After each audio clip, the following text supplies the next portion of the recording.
In the depths of the night, as darkness envelops the world, even the most skeptical wonder if we are really or not alone on this earth.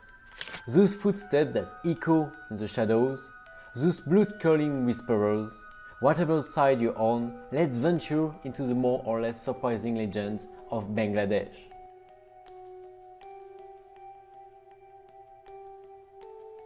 Imagine the suffocating darkness of night, where the Sankhchinni wander, female ghosts with spectral white skin.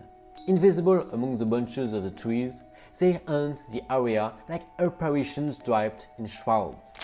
A frightening legend it tells of Ibrahim, which is a member of the first of India's 4 traditional castes, the most affluent, who once lived with his mother near a pond, under the influence of a cursed tree. One fateful night, his wife met the gaze of a terrifying Sankhchinni. In a fit of rage, the spectre grabbed her, dragged her to the sinister tree and imprisoned her in its trunk, leaving her shivering half alive in the heart of the wood. The ghost, slipping into the woman's clothes, returned to the house, melting away undetected. Neither the husband nor the old mother perceived the usurper's morbid coldness, believing that their loved one was simply returning from the pond.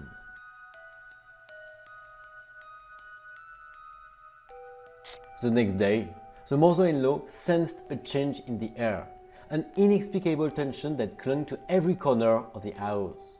She watched her daughter-in-law, once frail and sickly, wavering like a leaf in the wind, perform her household chores with superhuman agility. Where it had taken hours to sweep the floors and polish the furniture, now a simple blink of the eyelids sufficed. The mother-in-law, taken aback with the strangeness of the situation, nevertheless welcomed the transformation with blind satisfaction. However, day after day, her troubles swelled like a growing shadow. Meals poured in with inconceivable rapidity, piling up on the tables as if by magic. But what made the mother-in-law's blood run cold was the sudden appearance of the objects she had been asking for. Instead of hearing her walk through the house, the desired object would appear, gliding in from the next room, as if time and space had been twisted and turned upside down. Unbeknownst, the old lady, the spirit that had taken her daughter-in-law's place, stretched its long, deformed arm through the doors, subtracting and restoring everything with uncommon precision. The house, once a haven of peace, was now the scene of a sinister metamorphosis. One day, as darkness crept over the house, the old woman witnessed a scene that would make your blood run cold. She asked her daughter-in-law to bring a container from several yards away. What she saw made her speechless. The ghost, without so much as a glance, extended his arm to a grotesque, unearthly length, grabbed the object and brought it back in a flash. This spectacle, defying all logic, left her petrified.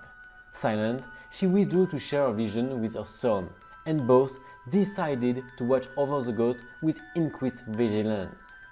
A few days later, another terrifying event added to their torment. The old lady was well aware of the absence of fire in the house that day. She had observed that her daughters-in-law had not left the house to bring any home. Yet, a nightmarish vision awaited her in the kitchen. The once silent earth crackled with an intense fire. To her absolute horror, she discovered that the daughter-in-law used neither wood nor coal. No, instead, she had plunged her foot into the oven, feeding the flames. There was no longer any doubt that her daughter-in-law was a Sankhchinni. The old mother told her son what she had seen, and they both concluded that the young woman in the house wasn't his real wife. As an aside, to say that our two protagonists are obviously very perspective. Seeing a person stretch out his arm like an elastic man is fine, but the moment he starts to get his foot burnt off, well, okay, that's a bit weird. They finally decided to call in an Oja exorcist.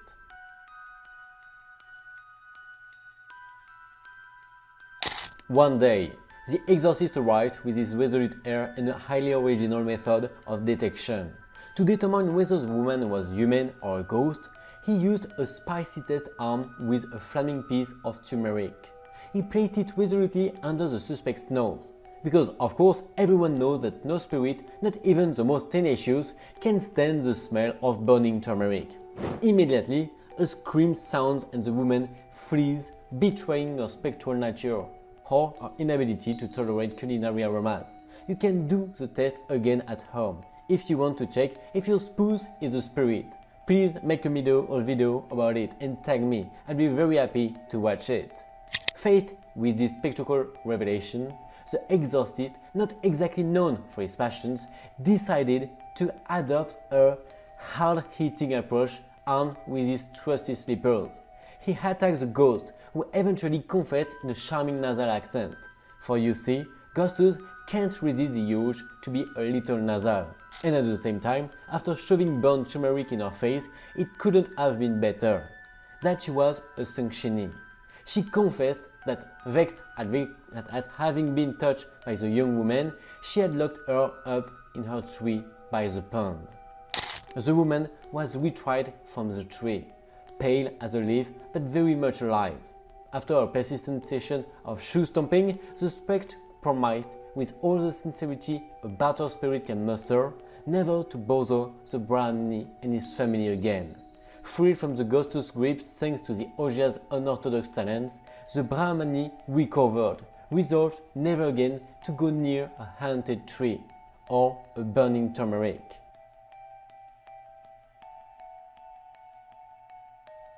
The Nishi Daak, the centerpiece of the spooky folklore of Eastern Indian regions such as Bengal and Bihar, is part terrifying myth, part art of nocturnal trickery. This charming spectre, a master in the art of the deadly invitation, operates with formidable efficiency. In his search of a victim, he takes care to don his most reassuring sonic costume, the familiar voice of someone close to him. After all, who could resist the call of a loved one's voice? Behind this alarming tale lies a method as sophisticated as it is frightening.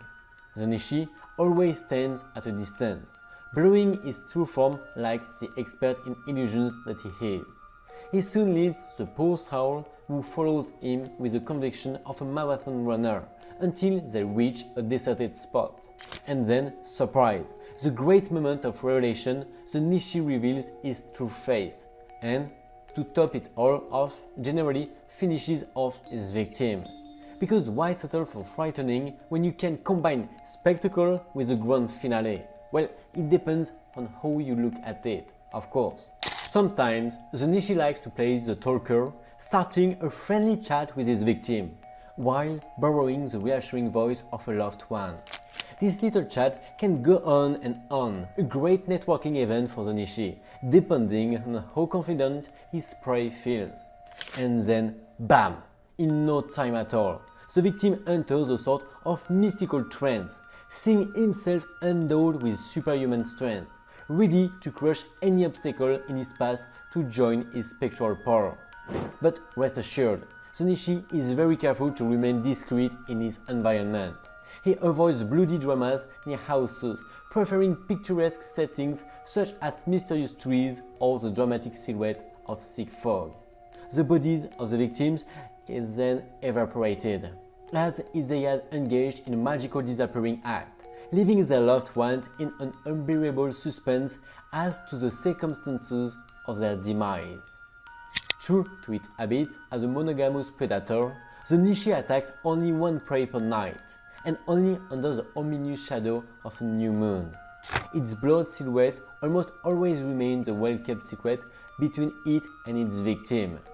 Those unlucky enough to meet its gaze are marked by a terror of unimaginable intensity. One legend described its flaming eyes as coals of fire, ready to swallow its prey whole.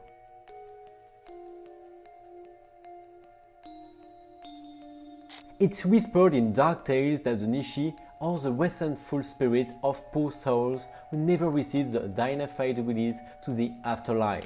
A little ceremonial farewell or pine down, if you will.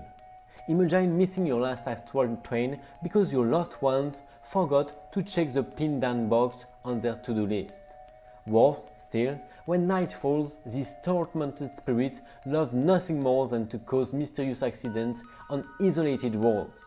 For Nishi, a car launched into the mist is roughly the equivalent of a fast food drive-in.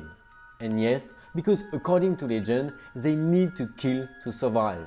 Who would have thought that spirits would have such a hectic nightlife with a counter over their heads?